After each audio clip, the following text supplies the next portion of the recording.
Welcome back to Cycle Wisdom, where we empower women to restore natural cycles to improve health and promote fertility.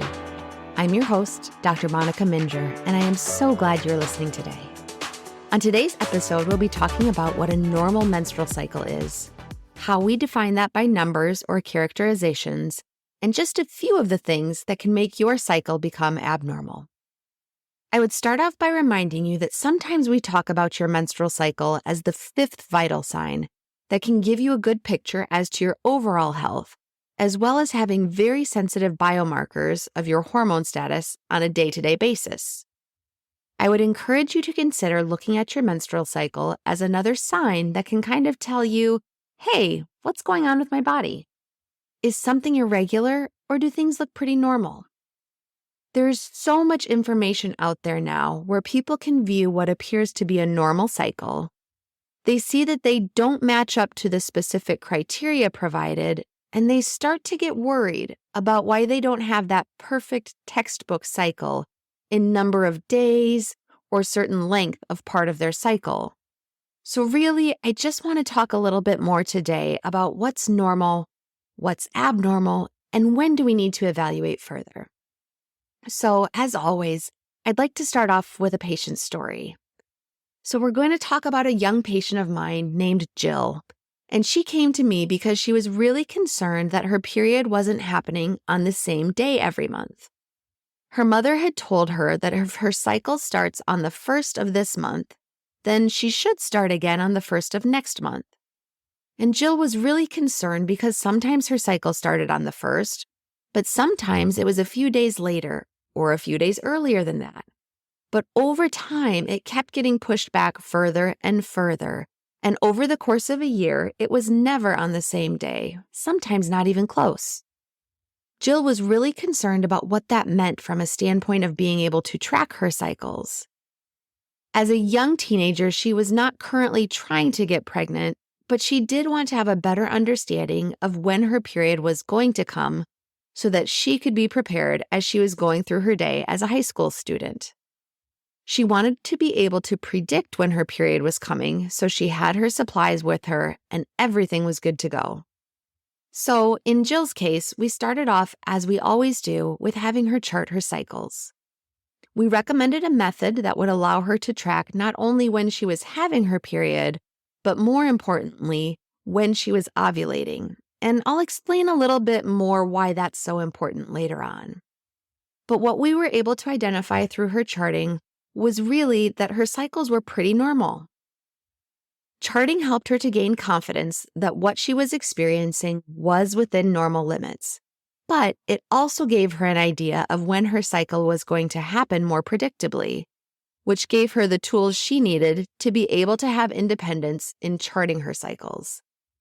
This was really important even though she wasn't trying to get pregnant because she wanted to have a better understanding of, am I healthy? Is this normal?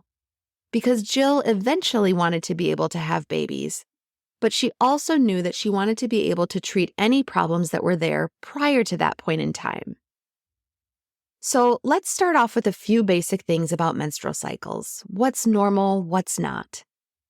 One of the things that most people ask is, what are the number of days between each cycle? So we classify your menstrual cycle by saying day 1 is the first day that you have bleeding. And I'm not talking, it's spotting a little bit. That's, hey, I actually am needing to utilize some type of feminine hygiene product in order to manage the flow of blood that's happening. So that's considered day 1.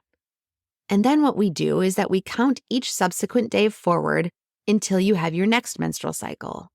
So say you count forward 28 days, and then you start bleeding again, and then you would start over with counting day 1 again. So your cycle would be considered to be a 28-day cycle. When we look at a normal menstrual cycle, this can actually range anywhere between 25 to 35 days and still be considered within normal range.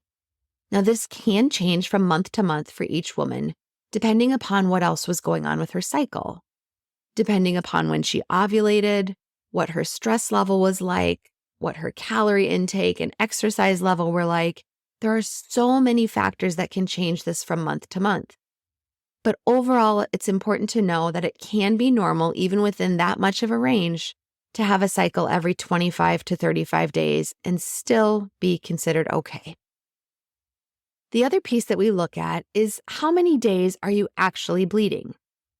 Ideally, we want that to be somewhere around 7 days or less. Anything that's beyond that 7-day mark, we start to get concerned about excessive bleeding or something else that may be going on that's causing that bleeding. And if we have that over a longer period of time, that can actually lead to anemia or low blood counts.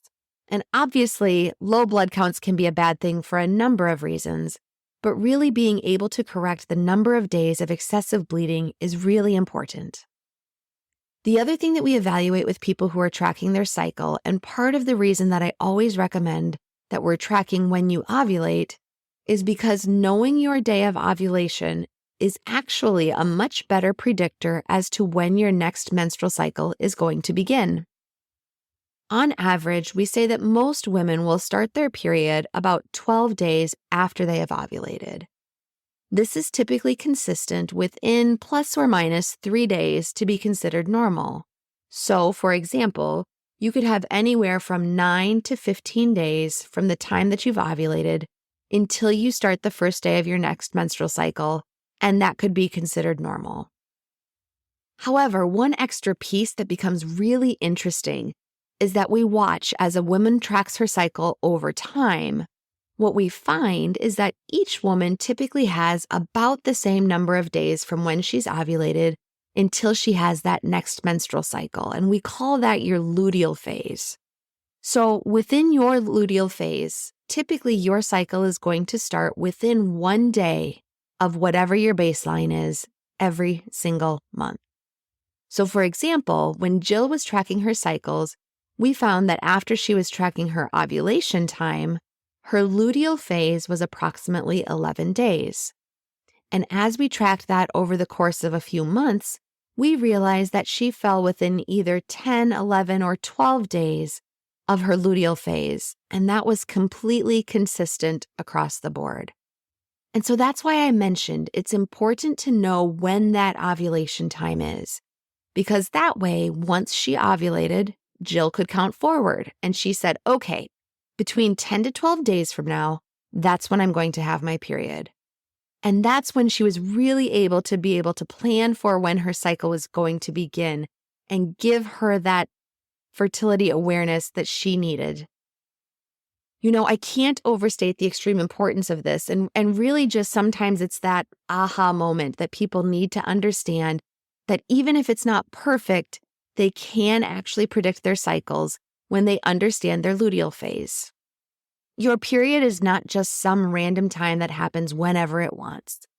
The variable part of your cycle is during the first part of your cycle, or during the follicular phase, when that developing egg is being released. This also explains why your cycle can be different every month, as the follicular phase can change length, while the luteal phase stays fairly consistent. When we look at your chart and you have cycles where this month may be 25 days, the next month is 32 days, you can jump from 28 and then up to 34 days, and this can be completely normal even within the same person. What typically doesn't change, though, is if you look at that luteal phase and we say, okay, there was consistently X number of days in that luteal phase. And that's where we can say, hey, things are good, things are normal, everything is okay. Now, there are, of course, many medical reasons why you can have an abnormal cycle. And we will continue to have different episodes on this podcast where we talk about different disease processes that can cause abnormalities in your cycle. But for today, as a starting point, let's focus on what's normal.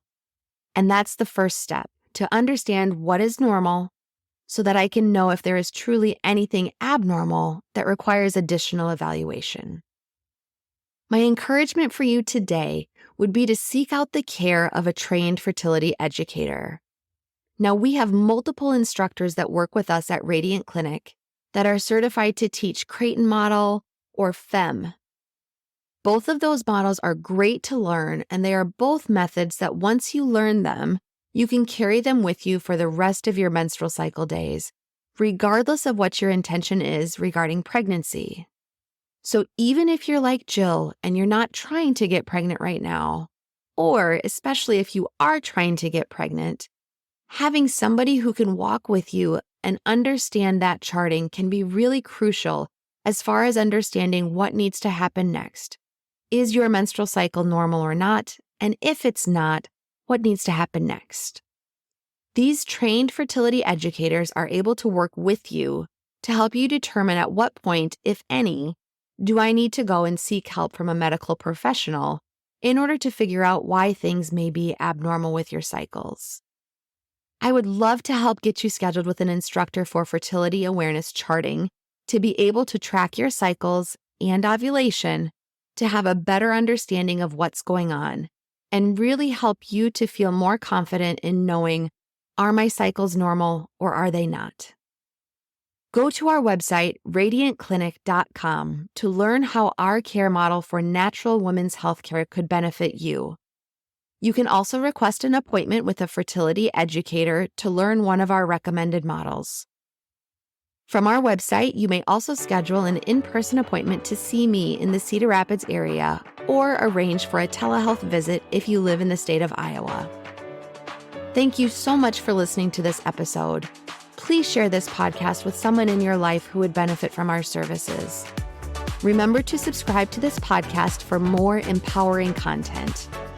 I sincerely appreciate your support, and I look forward to sharing more with you on our next episode of Cycle Wisdom.